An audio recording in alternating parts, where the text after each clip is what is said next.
نحمده ونستعينه ونصلي على رسوله الكريم أما بعد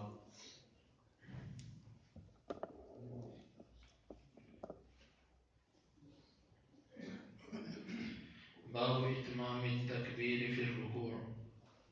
قال ابن عباس عن النبي صلى الله عليه وسلم وفيه مالك بن الحويرث. حدثنا إسحاق الواسطي قال أخبرنا خالد عن الجريري عن أبي العلاء عن مطرف عن عمران بن حسين قال صلى مع علي رضي الله عنه بالبصرة فقال ذكرنا هذا الرجل صلاة كنا نصليها مع رسول الله صلى الله عليه وسلم فذكر أنه كان يكبر كلما رفع وكلما وضع. یہ باب ہے رکوع میں تکبیر کو مکمل کرنے کے بارے میں. اسی کو ابن عباس نے نبی صلی اللہ علیہ وسلم سے بیان کیا اور اسی میں مالک بن حویرث کی حدیث بھی ہے. امام بخاری فرماتے ہیں کہ ہمیں بیان کیا اسحاق الواسطی نے، وہ کہتے ہیں ہمیں خبر دی خالد نے جریری سے، وہ ابو العلاء سے اور وہ مطرف سے اور وہ صحابی رسول عمران بن حسین رضی اللہ عنہ سے. وہ کہتے ہیں کہ ہم نے علی رضی اللہ عنہ کے ساتھ بصرہ میں نماز پڑھی تو عمران کہتے ہیں کہ اس آدمی نے ہمیں وہ نماز یاد کروا دی جو ہم رسول اللہ صلی اللہ علیہ وسلم کے ساتھ پڑھا کرتے تھے. پھر انہوں نے ذکر کیا کہ بے شک وہ علی وہ تکبیر کرتے تھے جب بھی وہ سر اٹھاتے یا جب بھی وہ اپنا سر جھکاتے. اس باب کا مطلب کہ تکبیر کو مکمل کرنا. در حقیقت امام بخاری رحمۃ اللہ علیہ نے ایک ایسے مسئلے کی طرف اشارہ کیا ہے جو ہمارے دور میں نہیں، لیکن خیر القرون میں یہ مسئلہ اختلافی بن گیا تھا. خیر القرون میں یہ مسئلہ اختلافی بن چکا تھا. وہ مسئلہ یہ تھا کہ تکبیرات جو تھی رکوع جاتے وقت، سجدے کے لیے جھکتے وقت اور بعض روایات کے مطابق سجدے سے اٹھتے وقت اور رکوع سے اٹھتے وقت، یہ تکبیرات اس وقت کے بعض علماء چھوڑ چکے تھے. یعنی کہ رکوع جاتے وقت تکبیر نہیں کہتے تھے یا کہتے تھے لیکن اتنی آہستہ کہ کسی کو سنائی نہیں دیتا تھا. جس طرح بندہ اکیلا نماز پڑھتا ہے تو وہ خود ہی اپنے منہ میں ہی بس اللہ اکبر سمع اللہ لمن حمدہ کہہ لیتا، کسی کو سنائی نہیں دیتا. یہ کیفیت بن چکی تھی. امام بھی ایسا نہیں کرتا تھا، رکوع جاتے وقت ایسا نہیں کرتے تھے اور بعد میں رکوع سے سر اٹھاتے وقت ایسا کر لیتے. سجدے کے لیے جاتے وقت ایسا نہیں کرتے تھے اور سجدے سے سر اٹھاتے وقت کر لیتے، اللہ اکبر کہہ دیتے تاکہ لوگوں کو پتہ چل جائے ہم اٹھ چکے ہیں. اور جاتے وقت کیونکہ بندہ نظر آ جاتا ہے اس لیے وہ نہیں کہتے تھے. یہ معاملہ سلف میں رہا ہے. اس کی وجہ کیا تھی، اس کی ابتدا کہاں سے ہوئی؟ ابن حجر رحمہ اللہ فرماتے ہیں کہ عثمان رضی اللہ عنہ، عثمان بن عفان خلیفہ ثالث، جب یہ بوڑھے ہو گئے، کمزور ہو گئے تو بڑھاپے کی وجہ سے، جسم کی کمزوری کی وجہ سے ان کی تکبیرات جو تھی وہ لوگوں کو سنائی نہیں دیتی تھی. ابن حجر نے اس کا یہی معنی بیان کیا ہے. وہ فرماتے ہیں کہ تکبیر اونچی نہیں کہتے تھے، کہتے ہوں گے اونچی نہیں کہتے تھے. کمزوری کی وجہ سے، جس طرح کہ بہت کمزوری کی وجہ سے انسان کی آواز نہیں نکلتی. یہ معاملہ تھا عثمان بن عفان رضی اللہ عنہ کے آخر کا. چونکہ وہ بنو امیہ سے تھے تو انہیں کی بنسبت ان کے بعد یہ کام معاویہ رضی اللہ عنہ میں آ گیا. معاویہ رضی اللہ عنہ کے بارے میں بھی ہمارا حسن ظن یہ ہے کہ معاویہ بھی جو ایسا کرتے تھے وہ بڑھاپے اور کمزوری کی وجہ سے کرتے ہیں. معاویہ کے بعد یہ معاملہ زیاد میں آیا، یعنی کہ یوں یہ سلسلہ چل پڑا. صحابہ کے زمانے میں بھی آخر میں یہ معاملہ چل نکلا تھا کہ تکبیرات نہیں کہی جاتی تھی، ویسے ہی رکوع میں چلے گئے، اٹھتے وقت سمع اللہ لمن حمدہ کہہ لیے، وہ بھی نہ کہا، سجدے کے لیے ویسے ہی چلے گئے اور کسی کو تکبیر نہ سنائی. یہ معاملہ چل نکلا.